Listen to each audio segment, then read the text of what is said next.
Donald Trump gives pathetic interviews almost every day, but he did one today for a call-in show that was over the top, even for him. At one point, he essentially had to resort to begging Joe Biden, begging somebody else, I don't know, to please give him the White House back. Please, Mr. Biden, let me be president again. And even the host had enough of it. And you know, when people cheat, I always say, if Tiffany gets robbed of its diamonds, when they catch the robber, you have to give the diamonds back. So does this mean they've caught him cheating already, frankly? There's more stuff, you know it and you cover it well. But they have all of this incredible evidence. Does this mean that we have to keep the people that cheated for another 3.5 years? Because we're not going to have a country left. I can tell you that. We won't have a country left. So you can hear there that he's making that old line that he's used before. Oh, if you went to Tiffany's and took the diamonds, you'd have to give the diamonds back.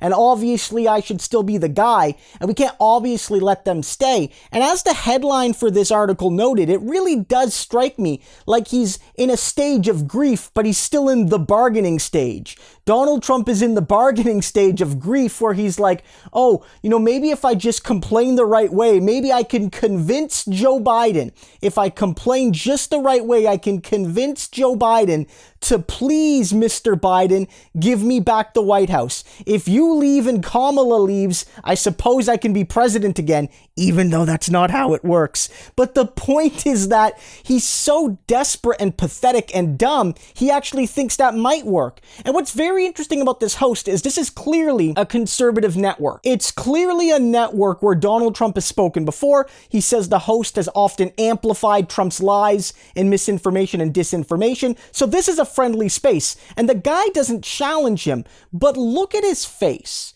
Look how bored he is.